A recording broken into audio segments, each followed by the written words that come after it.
Hello everyone, आप सभी का स्वागत है आपके अपने स्टडी चैनल गुरुकुल आवासीय बाल विद्यालय में।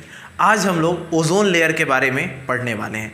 दोस्तों, जैसा कि आप सभी जानते हैं कि ओजोन लेयर जो है सो किसी भी प्रतियोगिता परीक्षा में कितना ज़्यादा उपयोगी है, क्योंकि ओजोन लेयर से बहुत ज़्यादा क्वेश्चंस होते हैं और मैं गारंटी देता हूं कि आज के इस वीडियो के बाद अब आपका ओजोन लेयर से किसी भी टाइप्स का क्वेश्चन नहीं छूटेगा। तो देखिए, ओजोन जो है सो एक पॉइजनस गैस होता है और वो हमारे वायुमंडल में ही मौजूद है। इसके बारे में अभी हम लोग विशेष रूप से विश्लेषण करेंगे और ओजोन लेयर प्रिवेंशन डे भी 16 सितंबर को ही हर वर्ष मनाया जाता है। तो हम ये भी बात करेंगे कि ओजोन लेयर डिप्लेशन क्यों हो रहा है। तो चलिए आज का एक स्पेशल वीडियो शुरू करते हैं। तो यहाँ हम ओजोन और ओजोन लेयर डिप्लेशन जानने से पहले हम यह जानेंगे एटमॉस्फेयर के बारे में। एटमॉस्फेयर का मतलब होता है वायुमंडल। तो जो हमारा वायुमंडल है उसी में ये गैस ओजोन O3 बिलोंग्स करता है। तो पहले हमको एटमॉस्फेयर के बारे में जानना काफ़ी इंपॉर्टेंट है। तो चलिए यहाँ थोड़ा सा ध्यान देंगे, यहाँ से भी क्वेश्चंस उठते हैं।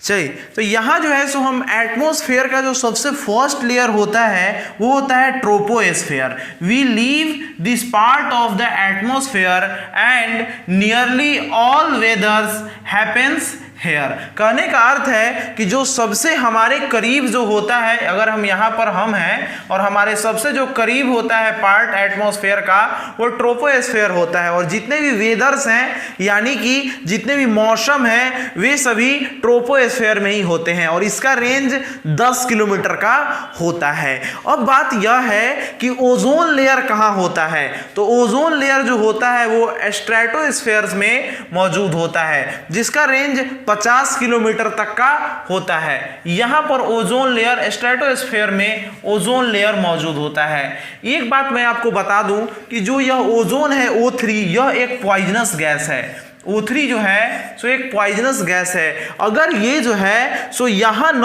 होकर स्ट्रेटोस्फेयर में न होकर ट्रोपोस्फेयर में होता अगर, तो फिर हम इस ओजोन के कारण हमारी मृत्यु हो सकती थी, यानी कि हम डेथ कर जाते अगर यह वेदर वाले लेयर में होता तो।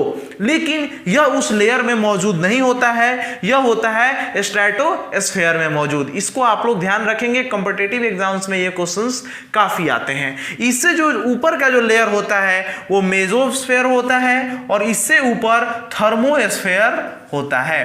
थर्मोस्फेयर इससे ऊपर होता है।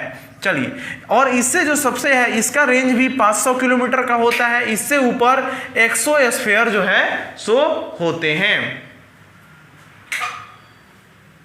फॉर्मेशन ऑफ ओजोन के बारे में, ओजोन का जो फॉर्मेशन है वो कैसे होता है, ओजोन बनता कैसे है, इसको हम लोग ध्यान से थोड़ा सा समझते हैं। ओजोन जो है सो फॉर्मेशन ऑफ ओजोन O2 यानी ऑक्सीजन जो वायुमंडल में मौजूद होता है उसके साथ यूवी लाइट्स उसमें मौजूद होने के साथ ये O2 जो है सो O के साथ यूवी लाइट्स के प्रेजेंट में O3 बन जाता है, यानी यह ओजोन बन जाता है। और यह ओजोन लेयर जो है सो इसका भूमिका क्या होता है, तो ओजोन लेयर जो भी सूर्य से पराबैंगनी किरणें आती हैं उसको यह रोकने का काम करता है। और पराबैंगनी किरणों से होता क्या है, पराबैंगनी किरणें किसी भी जीव के त्वचा पर पड़ेंगी तो वह स्किन कैंसर का रूप ले सकती हैं। वो हमें ही नहीं, जलीय जीव, वन्य जीव, पेड़ पौधे सभी को यह इफेक्ट पहुंचाता है। तो इसीलिए ओजोन लेयर हमारे लिए काफी उपयोगी होता है और यह ओजोन O3 का जो लेयर होता है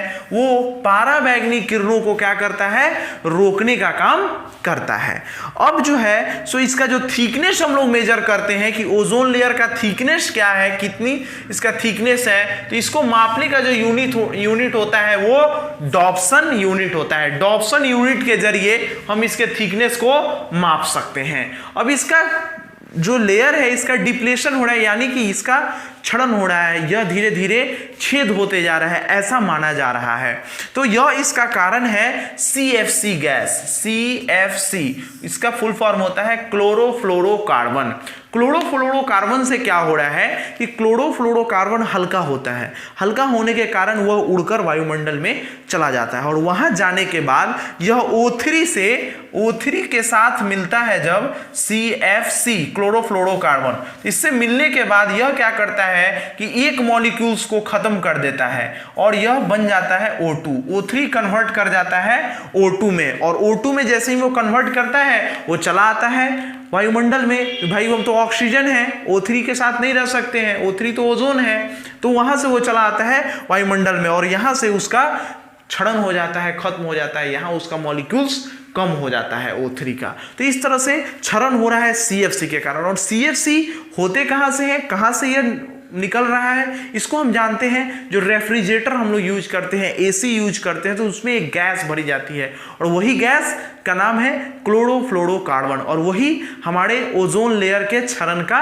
कारण है। लेकिन ऐसा खुशखबरी यह आया है कि कोरोना वायरस के कारण जो है सो चारों तरफ जब लॉकडाउन था तो हम लोग बहुत ही कम पॉल्यूशन जो है सो कर रहे थे। कारण है कि हम लोग गाड़ियां कम यूज कर रहे थे, AC नहीं यूज किया जा रहा था। तो इस दौरान जो है तो एक गुड न्यूज आई है कि ओजोन लेयर जो डिप्लेशन यानी कि वहां जो लेयर का छड़ाव हो रहा था वो रुक गया है, थम गया है। तो यह एक अच्छा न्यूज हम लोगों के लिए आया है। तो चलिए मैंने यहाँ ओजोन लेयर डिप्रेशन और ओजोन लेयर के बारे में आपको बताने का पूरा प्रयास किया।